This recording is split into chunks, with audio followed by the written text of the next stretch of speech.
Pinoy ay mahilig kumain, kaya naman patok na patok ang mga fast food chain at restaurants sa kahit na saang bahagi ng bansa.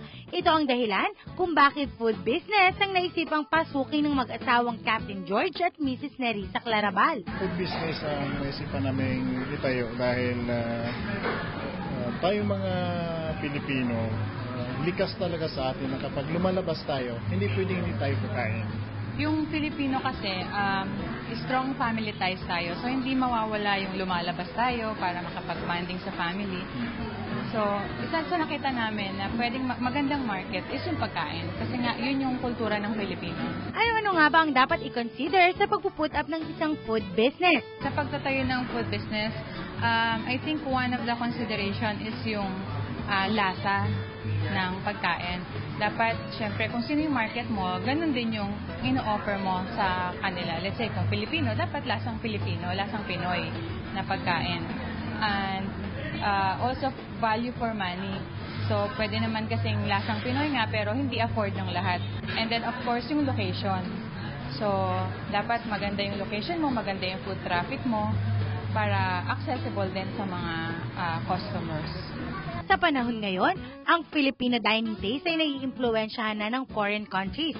Karamihan sa mga fast food, ang ino-offer ay western food gaya ng burgers, french fries, pizzas, at spaghettis. At kadalasan, nakalagay pa sa styropacks at gumagamit ng plastic spoon.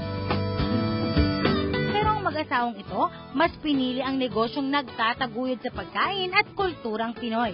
Sa kaka-research ni Mrs., tinignan yung profile nila, tapos sabi ko, okay, try natin, tikman natin yung pagkain nila. Nung natikman namin, sabi ko, ito, panglasang Pinoy talaga. May similarities din siya sa fast food in the sense na quick service siya. So, mabilis yung serving.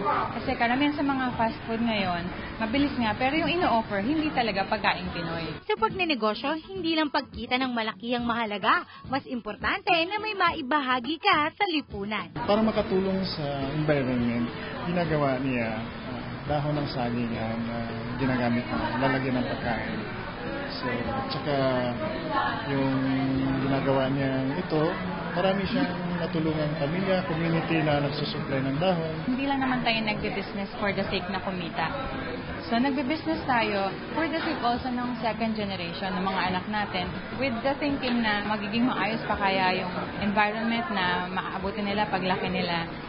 Para sa homepage, ako si Joanne Chavez.